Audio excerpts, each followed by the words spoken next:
Welcome to Complicated Opportunities, a CosmereRPG podcast with a couple of GMs. And we have another guest from Brotherwise with us this week. We've got Jillian, the head of marketing and marketing manager, I think is the official title now, right? Yes, yeah. But I am the only marketing person at Brotherwise, so any role will work probably. Fair Johnny, enough. don't quote me on that if you're listening. That is awesome. Well, we're so glad that you're joining us. I think I originally met you at Gen Con, and then Irving got to meet you at Nexus. Yeah, you've been a blast to get to know and hang out with. So figured we should have you on the pod to talk your history with TTRPGs and what it's like managing all of the marketing, social media, all that good stuff for the CosmereRPG. Yeah, I'm So excited. Thank you for having me on. yeah, no problem. So, I guess I'll start with the little about you stuff that I did. So basically, your profile on Brotherwise website says you love to play TTRPGs. So how long have you been playing tabletop role playing games? Since 2020, I've always been really into board games. Like my oldest brother actually has a board game company, Capstone Games. So I got into the board gaming industry through a little bit of nepotism and then eventually found my way to Brotherwise. But for the TTRPG side, I have been playing since 2020. We actually played Urban Shadows as our first TTRPG, and then we eventually got into D&D with the Lost Minds of Fandelver campaign as our first really big campaign. Nice. I'd say, Irving, you popped up there with Urban Shadows. I've never heard of that one. So I haven't heard of that one either. I was going to ask what game is that? That is powered by the Apocalypse. So same people who did Okay. Monster of the Week. It's kind of the same vibe.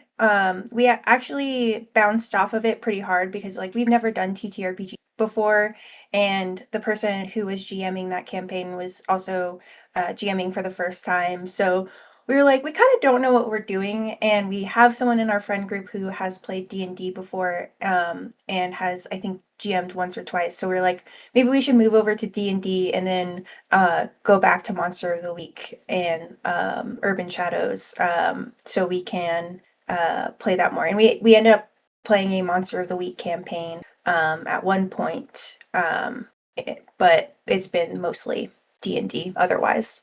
Nice. Yeah, that sort of confirms my long-held belief that Powered by the Apocalypse games are very bad for beginners. Yeah. Despite them being the rules light, more narrative, I think that with less structure, it's harder for people to sort of jump in for the first time. Yeah, it was kind of hard for us to wrap our heads around the way things worked, and yeah, having that structure with D&D and kind of learning how to lean into role playing a little bit more. It actually opened up a lot more once we did play Monster of the Week, and that was my favorite campaign of all time was playing Monster of the Week. Nice. Yeah, I've had some cool ideas specifically for Monster of the Week because I have a lot of cryptid interested friends, and it feels like that is the right way to go. Yeah. Now, so with your D&D playing and stuff, do you have a certain character archetype you like to gear towards? I'm always playing rogue, sneaky type of people. But I will say my favorite character that I've ever played was a character in my Monster of the Week campaign named Fenry, where she was a weird mushroomy demony type of character, like a rot demon or something. I forget. It was completely homebrew. And we kind of just really leaned into it, and she just had a lot of brute strength and was kind of the tank of the group and a little bit aloof and dumb. So that was really fun to play. Just because you don't have to think too hard about your responses. You can just say the first thing that comes to your mind. And that was really fun. But typically I'll lean toward the ranger rogue type. I love any range distance DPS type of players. Okay. Did that sort of influence your choice for your Unklaki Hunter when you played CosmereRPG? You talked about this on a recent Instagram post, I think. Yeah. So I remember Johnny like randomly messaged me about playtesting for Stonewalkers, and I almost said no because I was like really nervous about playing with RPG industry professionals and like Cosmere lore experts because I had like no experience with the Cosmere or Stormlight at the time. I read all of Mistborn by that point. But once we got into it, he was like, you should play something that feels like a little bit familiar to you. You should play like a hunter, and in Ungalaki culture, women usually are hunters, so this like works out perfectly. And then my character ended up being a stone ward, which was really cool too. So yeah, I would say that he kind of like led me to something that felt familiar after having like a quick conversation about it. Nice. And have you gotten into Stormlight since then? Sorry, you cut out a little bit for me. What Oh, did you my say? bad. Have you gotten into Stormlight since then? Yeah, so I I've read the first 4 books or listened to them, but I haven't read Wind and Truth yet. Still, that one was a little bit spoiled for me, but and it's always hard for me to like kind of start reading something that was spoiled for me, but I I will get to it at some point. I'm taking a little bit of a Cosmere break for now because I really jammed through all of Mistborn Era 2, started reading Tress, and then I started reading some of different novels that my husband wants me to read. Like we started reading The Poppy War together. So once Mistborn comes out, I'll probably start reading some of the rest of the Cosmere novels. I've seen Poppy Poppy War. War and I've been interested. Kyle, have you read it? I have it. I was not prepared for the grimdark because it is grimdark. Like It is. there is no one to root for in that series, and that was the Yeah. author's intent. That was the author's intention. She actually jokes about when she gets asked, and people come up to her, they're like, "Oh, we love Ren," and she's like, "Where are you hiding your bodies?" Like, Yeah. like that is a red flag. It is Yeah. very grimdark. So that grimdark is definitely not my genre typically. I did enjoy it though. Like, and it made me, the author's a fantastic author. So, Mhm. whew. Yeah. But yeah, it surprised I've me. bounced off a lot of Grimdark. Does it feel different when it's written by a woman? Because I feel like most of the time, like all the authors I can think of are men. Yes, I think so. There's not like the violence isn't George Martin women violence. It's very much like she gets in fights. She is not afraid to dive headfirst in, even though she is tiny. But it's like it doesn't get into some of the darker stuff where it's just like, man, I just really don't need to read that in my day to day Yeah. life. They That's how do I stay Yeah. felt away about from. the first law, the blade itself. Who did Mhm. that one? Yeah, that's Didn't Joe like it. Abercrombie. Yeah, Mm. yeah. Sorry, my We're not the cat most. thinks it's playtime. Yeah, I we understand aren't the that all most. too well. We are not the most grimdark forward podcast, that's for sure. But I enjoyed the Poppy War. Don't get me wrong. I actually have like 2 of the special editions right here. I have like a little bookshelf underneath my desk. Mhm. So I enjoyed it, but whew, it caught me off guard because I didn't know it was grimdark when I started reading it. Yeah, it was really like we haven't completely finished it, but we're getting to the part where I'm like, oh, okay, some stuff is happening that doesn't feel typical for like a main hero fantasy novel. And I will say, like during the beginning, we're like, oh, we have a tiny, tiny girl who is named Rin, and she might be unlocking special powers that she didn't know she had. This sounds very, very familiar. Yeah. But Just go a couple letters down. You're up. yeah. Yeah. Yeah, if I It remember right, was those were Rebecca Crong's first books. And I think, gosh, she mhm. was only like I think like 24, 25 when she wrote those. I Um, know, like she like the writing is really good. I know that she also wrote the Babylon series mhm. book. I don't know if it's a series or book, but I've also heard really good things about that one as well. Yeah, I've read Babel and it's very. I haven't read. I'm not even going to try to pronounce it correctly, but like Katabasis or Katabsa, Mm, that newest one, I have not read that one. I have it somewhere. My wife has a Fairy Loot subscription, so we got it somewhere. mm. Uh, but yeah, I haven't read it yet. I just found out she's the same age as me, and I feel woefully woefully behind in accomplishing things. All right. So typically we do ask people like their history with the Cosmere, and you kind of already dropped a lot of that. Like, so Mhm. with the stuff that you have read, like, do you Mhm. have a favorite character? Do you, the typical fun, silly Sanderson questions like favorite book, favorite character, what's your radiant order, all that good stuff.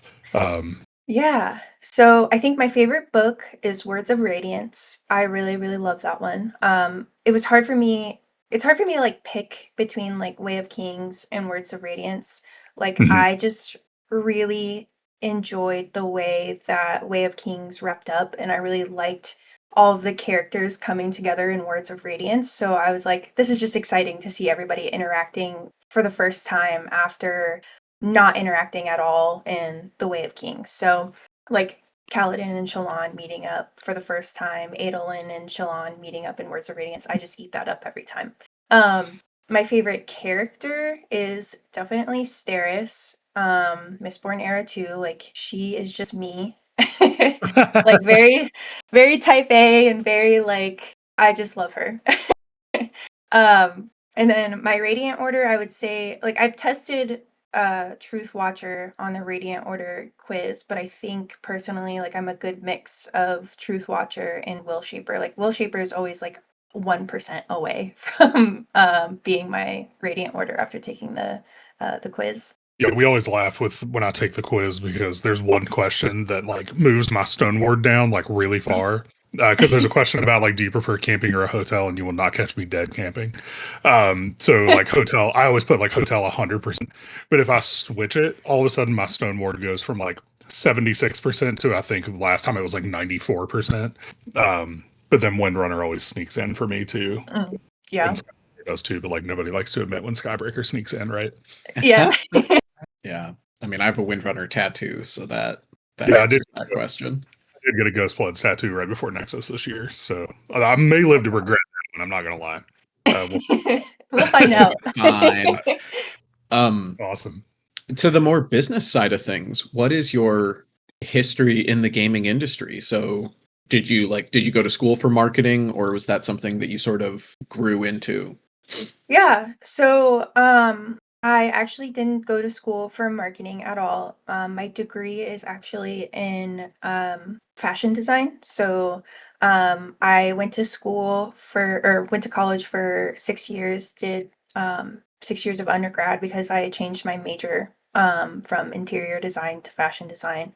And it was a 5 year program. So I graduated in the wonderful year of 2020 when everybody was buying so much stuff, and I definitely had a job after college.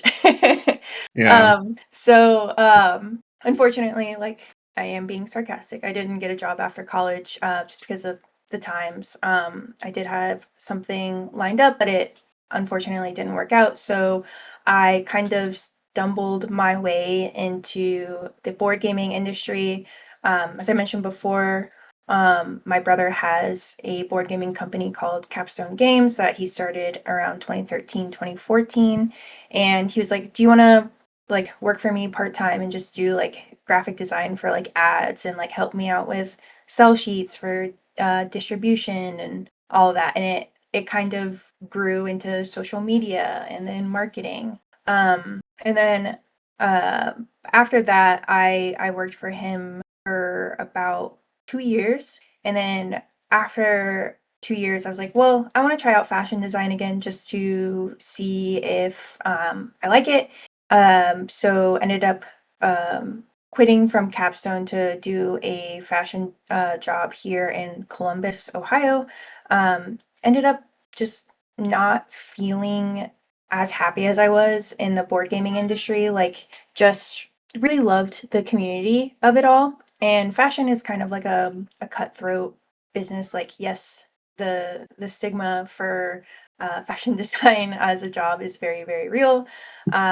You will find community in certain spots in fashion design, but it's not as rewarding as it was for me for the board gaming industry. So around like 2022, 2023, I ended up applying for Brotherwise, got the job, and the rest is history. Yeah. No, I can attest 2020 was a rough time. I think my second time dropping out of college was because of 2020. Mhm. Yeah, I was halfway through an accounting program. So Yeah, and I'll show my age because I went through a similar thing, but in 2008, because I was during the recession, and I graduated with an English psychology double major, so that was completely useless in a job market where nobody knew what was happening.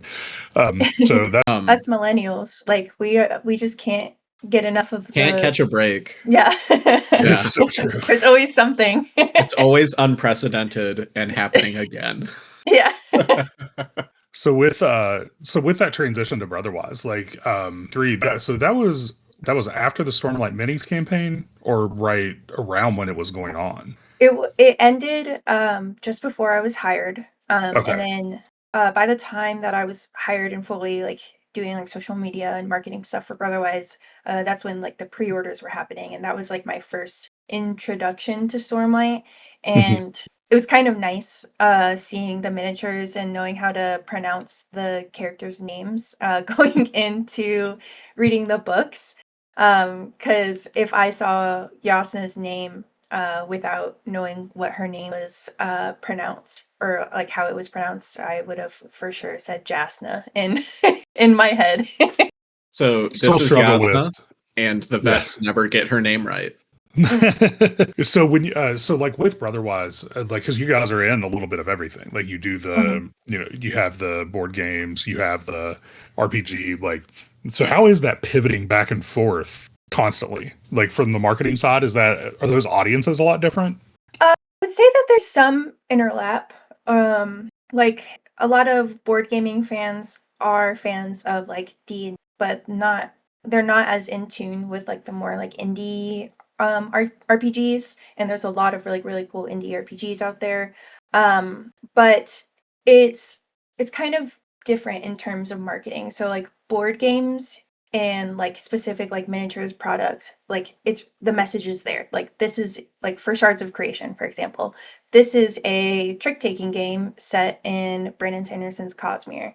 And for RPGs, you have so many different messages, which is both a pro and a con because you've got a lot of like really cool things to talk about. But you're like, this is a D20 tabletop role playing game set in Brandon Sanderson's Cosmere that uses a mechanic called the plot die that makes it super unique. And a lot of people are going to be like, that was complete gibberish to me. What are you talking about? So, like I just said, it's kind of like a pro and a con because people who are into TTRPGs are going to be like, oh, that sounds really interesting. Like, I'm a fan of Brandon Sanderson. I like D20 TTRPGs. I would like to see how they expanded on that. For people new, like, there's a lot of opportunity for us on the marketing side to kind of explain what TTRPGs are, how to roll a skill test, all that fun stuff. So when you're looking at our social media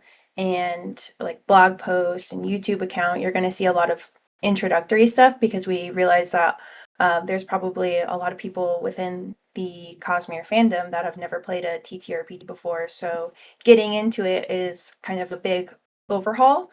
So we're trying to like bridge that gap between Cosmere fan and TTRPG fan and hopefully make a new little like sub circle of people who are both. We'll Yeah. get to it later, but I'm sure Plotweaver will help with that. Yes. Well, you So guys are yeah, doing a great job of the sort of making the subsection because you've made a great game, frankly. That's why Yeah, we're excited to talk about it.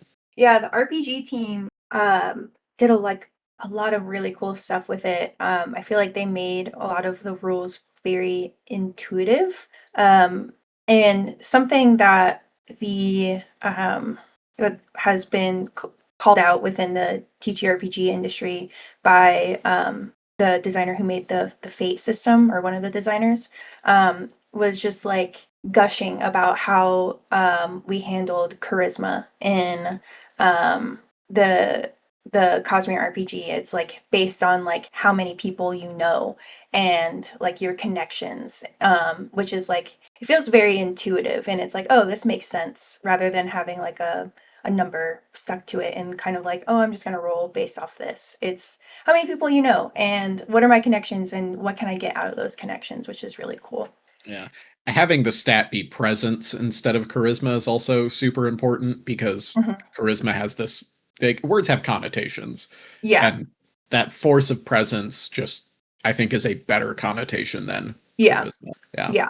There were a So, lot of things that the design team did that made a lot of sense to me coming from someone because I was a player for like 20 years, but I'd never GM'd. But there's a lot of stuff that's like, man, this just makes more sense in like a way, like initiative, something that I like pound the table about endeavors. Like, there's just a lot of really cool stuff that they did that are very intuitive. Like they can seem intimidating at first, but then once you play it, you're like, oh, this makes sense, and it actually flows better to me. Yeah. Um, Yeah, so I feel that how? way about like the goals and reward system too. Like I really like the way that they've done that and like endeavors and like initiative is like the very obvious one because I'm like I hate rolling a dice and all of us have to like talk about who's going first and when at the beginning and then go based off of that and like wait for the turn order instead of it like being in the CosmereRPG where it's like a little bit more collaborative like oh I want to do a fast turn and then you guys get to figure out like who's going first and it could like make really cool combos if you want and you know lends itself to being a little bit more narrative in that way too. Absolutely. Yep. So what is the I'm reading off some questions that full transparency for the listeners I sent ahead of time because I never want to surprise anybody with a question. So Krishna wanted to know like what certain aspects of the RPG do you find the most unique when that like grabs the attention from the audience? Like what have people been to piggyback off that, like what have people been engaging with, like with your post and Yeah. stuff like that? Definitely the plot die. Anytime we post about the plot die, people are like, wait, this is actually really cool. And it's kind of like I feel like this is like the big standout thing for us is the plot die because you can take a D6 and put it in your D&D game. You can put it in any type of role-playing game where you're making a skill test to make it a little bit more interesting. It's not something that you just have to use for the CosmereRPG. So it was kind of funny that this question was asked because I was just talking to Johnny about it about a month ago, and I was like, man, every single time we post about the plot die, people go nuts about it. Like we can never hammer it in enough. Like it's always Andrew Fisher talking about it. He did 3 separate videos, and all of them like were very high engagement. A lot of people liked the post across Instagram, TikTok, YouTube. But it was also like kind of cool to see co-evolution of TTRPGs. In this way, like Daggerheart was getting developed at the same time, and they have the hope and fear mechanic, which, to be honest, I'm not too familiar with. But any type of video that we put out about the plot die, you get one or two comments that are like, "Oh, this is like hope and fear for Daggerheart. That's really cool to see it evolve around the same time. Like that, they're trying to like." We're trying to solve the same problem with a similar mechanic, which is really, really cool. Expound a little bit more on the plot die. It is very, I think, telling that basically every RPG that has come out this year has done something to try and like focus on the narrative aspect and gamify it to that point of like it's better to have rules for things than not have rules for things because then people who have no idea what to do have an outline. But if you want to do something else, you probably know how to break those rules. Yeah. Uh, You can in a you fun should way. guide people as much as you can, but without it being like too fleshed out, which is like a really fine line to kind of go on. Oh, Yeah, absolutely. you guys also reached a real good balance with the plot die because, like, I know you say you're not as familiar. Like, both of us have tried out Daggerheart, and it basically would be like having to roll a complication or an opportunity every single roll, Okay. and that gets exhausting after a while. So, like, I like that you all even put the guidance in where it's like if you don't feel like you're using it, like a third of the time is about what you should average out to. Like, that's cool that it's giving those where it's like you can use it as much as you want, dial back, but you can still have a rule if you need it, if you're unsure of Yeah. Yeah. What aspect of the Cosmere RPG has been sort of the stinker for social media engagement? What's the hardest part to get like engagement on a video for? That's a tough one because I feel like the RPG audience is like kind of, or like the Cosmere audience is really excited to learn about the RPG. Any of the stuff around like narrative gameplay or trying to think. Like focus was a really hard thing for us to explain at first.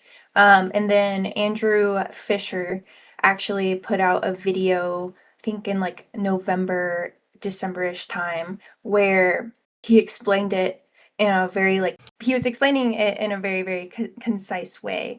And it was a part of a 3-part series with Lydia, Merrick, and Fisher explaining focus, health, and investiture.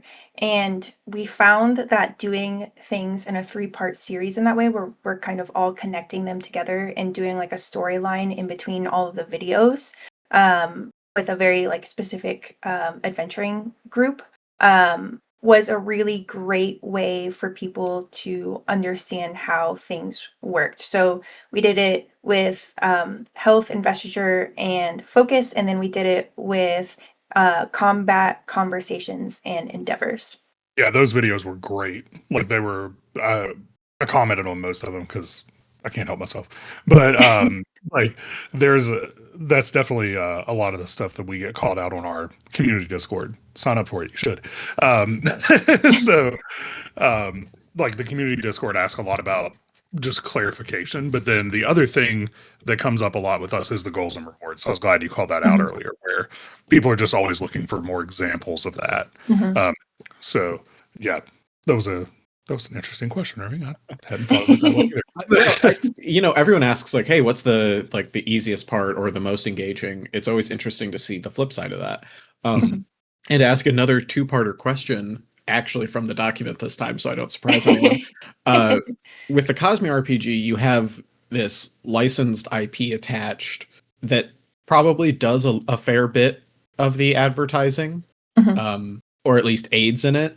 With Plotweaver, the sort of base system of the game that is going to have its own unique bespoke settings, what changes do you anticipate in the marketing strategy for that? Yeah.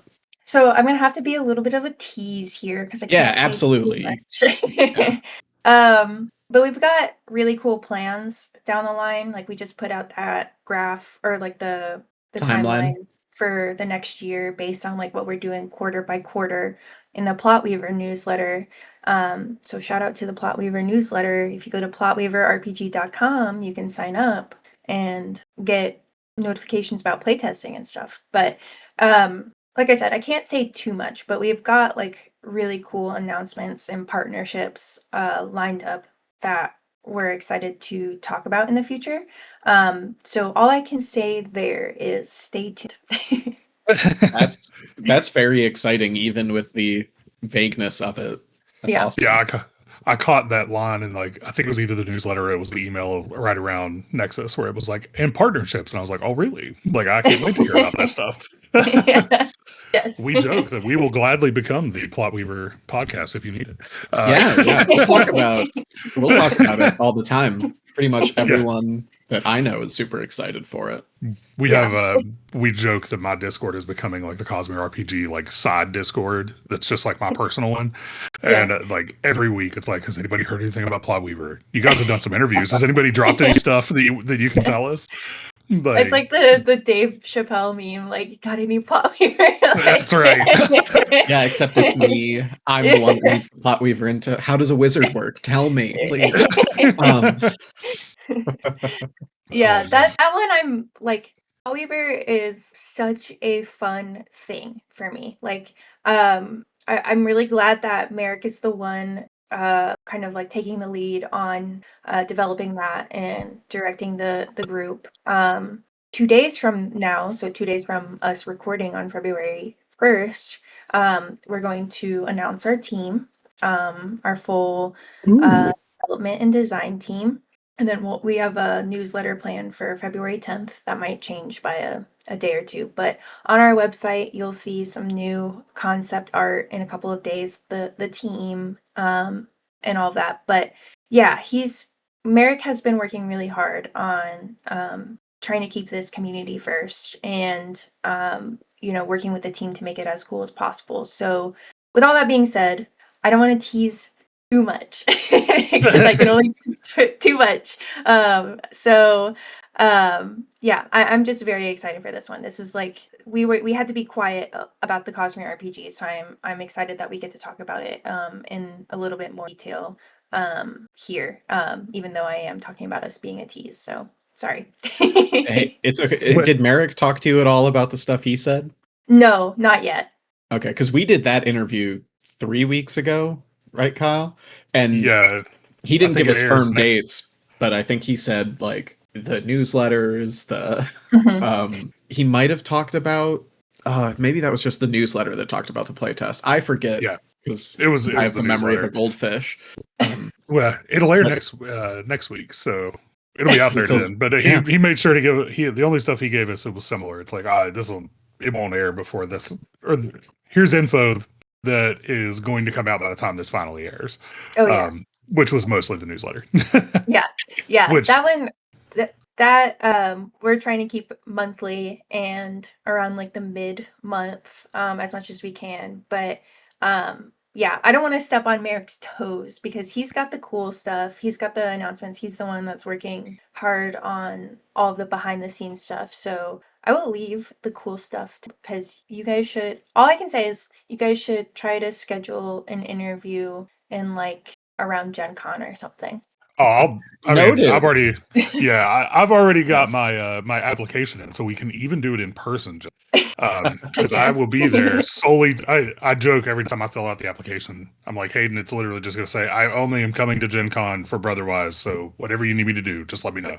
I mean, I'll drive down there for a day. I can pop in, do an interview, and then go to the Jewish deli in town that my dad always wants me to go to. I mean, I've even got a fancy little remote recording device now. There you So, go. because editing that Ross one was going to kill me. I can only imagine. So, like, just the high level part, like, this isn't Plot Weaver specific details, but just being able to be out in front of that, how does that change how you do your job? Being able to not have to be as secretive, like, getting out there, like, how much creativity does that allow you to have in the marketing? A lot, because I get to lean on the community a little bit more. So with the Cosmere RPG, like we obviously couldn't do an OGO with that one because we are a licensee and we do not own the product. So it is a licensed IP, so you can't do stuff like that usually with licensed IPs. But we can absolutely lean on the community for Plot Weaver.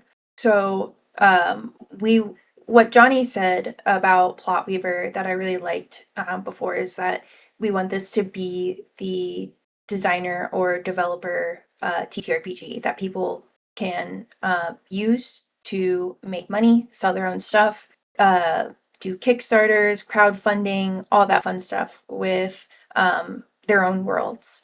And we just want people to uh, utilize the system to create their own things. And it's really fun to be able to do that with Plot Weaver and comfortably like lift up, everybody's like homebrew. Like I'm somebody already created the Plot Weaver subreddit, which is like Yeah.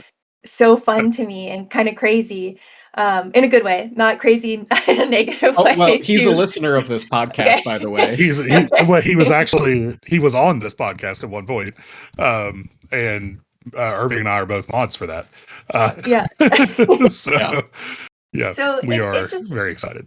yeah, it's just really cool to see the community already like taking it up and doing their own things with the little that they do have from the Cosmere RPG with the starter rules or the base rules and creating their own things. So it's already really exciting for me to see what people are doing because I can only imagine how it will be once it has a more like mass release. Mhm. A couple of Yeah, those I'm creations excited. are mine uh, Yes, on that subreddit.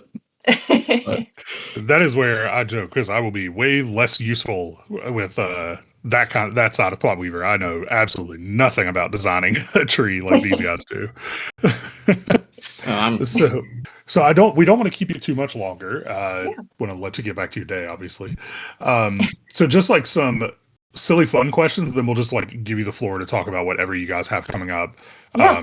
So what is, well, I guess what's your favorite character that you've got to play in the Cosmere RPG?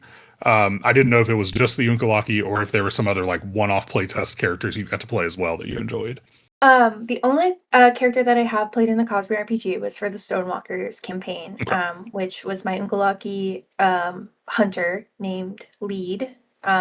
The name was much longer and I don't remember it. It was like the whole traditional naming convention and went by Lead. And I really enjoyed playing her though. Like it was like I have such an unnecessary attachment to her because she was like my first introduction to Stormlight, and she eventually ended up becoming a Stone Ward. So it was really cool to interact with the RPG and the world without knowing too much about Radiance at the time. In this way, I was like, oh, this is really cool magic. Like I'm excited to read the books. Like this is just like awesome.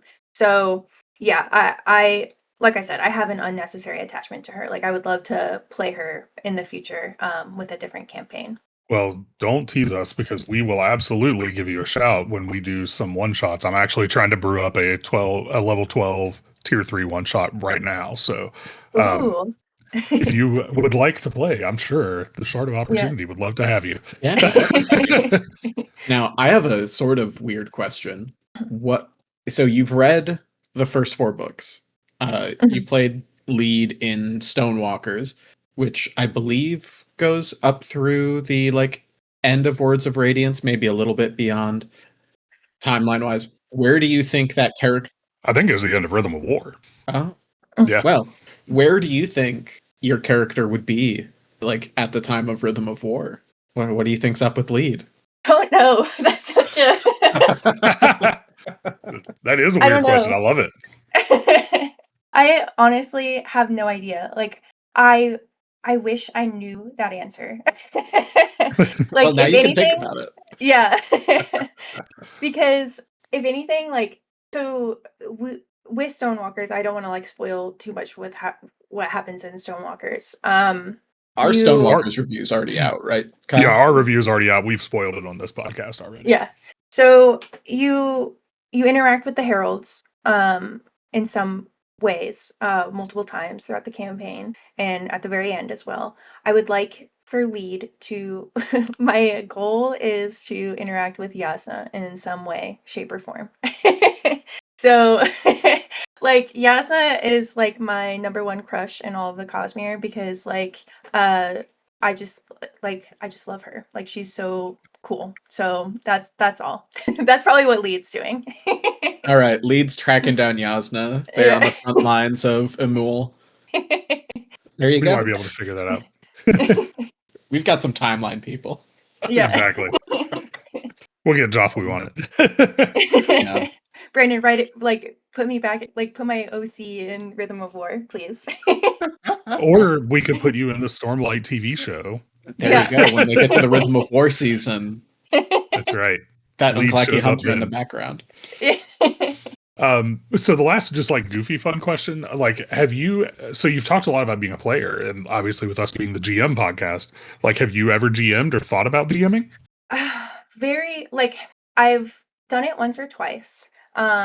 Most like first steps was a good introductory to it, but before my husband and I kind of co-GM'd together on a homebrew D&D campaign that I unfortunately had to like drop out of due to like timing. It was like right when CosmereRPG was about to kickstart and all that, and I was like, I just don't have time. I'm going to be on this campaign for the next couple of months. So he took that over and that was really fun. And then first steps was like kind of like an introductory version of that. We only got through the part where it's kind of like a choose your own adventure. Like I didn't get to like the like true GMing portion of it all, but it was really cool to see like something that we haven't talked about on the Brotherwise social media is that the first steps in Bridge 9 as well can be used as like a way to introduce yourself to GMing, like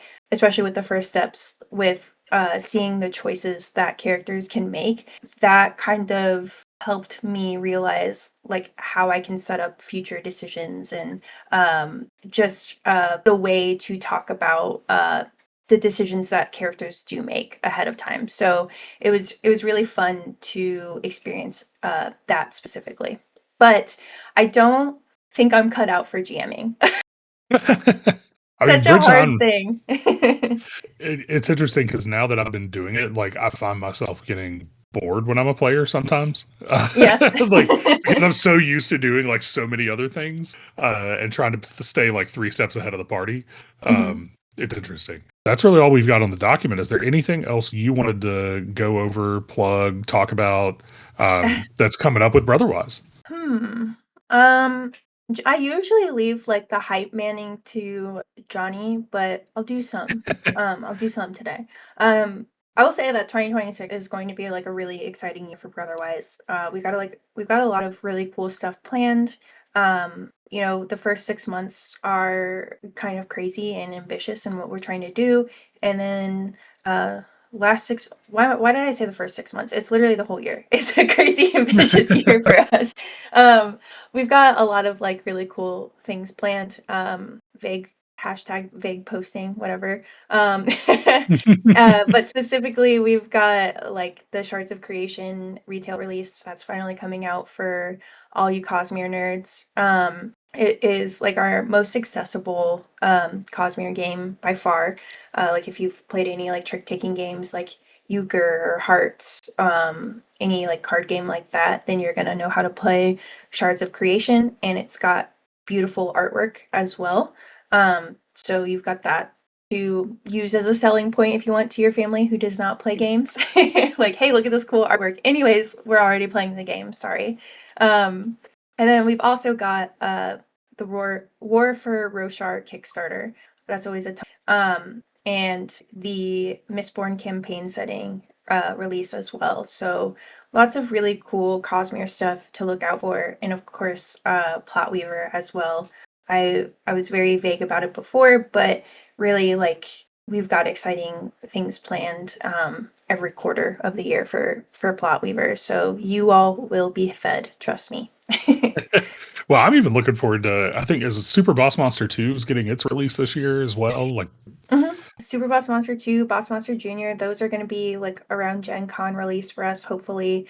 Those are off to the printer in pre-production, which usually takes a while because you got to go through the e-proofs and make sure the files are all correct. And then we're about to hit Lunar New Year in mid-February, which always is like a delay in production. And then we've got the Unearth 10th anniversary Kickstarter. So if you like bend your luck or push your luck games with beautiful artwork, that is going to be like a deluxeified, really nice version of a game that we put out in 2016 or 2017. I can't remember the year exactly, but that has been out of print for us for a few years now.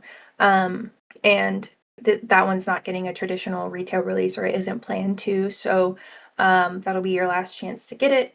And then, oh yeah, I completely missed before the Mistborn Well of Ascension expansion for the deck building game. That one's really exciting too. Whole new solo co-op mode for Siege of Luthadel. Really, really fun stuff happening this year. So I can't wait. Yeah, sounds like you guys have a lot going on. Should be a packed year, and that's awesome. Yes, yes. Yeah. And like the team is just keeps on growing too. Like we're hoping to hire on somebody to help me out with marketing very soon. And maybe eventually some more people in the future down the line. So thanks to the CosmereRPG, like Brotherwise just gets to do really cool stuff. Like the Unearthed 10th Anniversary Edition Kickstarter. Like that's not something that we usually are able to do, but you know, with our Cosmere games and with the success of the RPG, we get to try out cool new things that we've never done before. That's exciting and awesome. Thank you so much for joining us. If people wanted to like see those things coming up, I presume they should follow Brotherwise on Instagram and Twitter and etc. Yes, yes. So What other we're places would they find you? yeah, so CosmereRPG on Instagram and Blue Sky. We're not on Twitter. We're at Brotherwise Games everywhere, at CosmereRPG everywhere, and at PlotWeaverRPG everywhere. So you can find us pretty much anywhere besides Twitter at the moment. That's a-okay. That website has some issues. So that's Yes. as in depth as I'll go to it. I'm just a little old and occasionally refer to everything as formerly bird site. But thank you so much. Kyle, do you Yeah. want to take us away? Yeah, don't forget to like, comment, and subscribe. Ring that bell so the Storm Wardens alert you when episodes are coming out. Follow us on Apple Podcasts and Spotify or wherever you find all of your audio. But until next time, let's roll our plot die and raise the stakes. This has been Complicated Opportunities. Woo!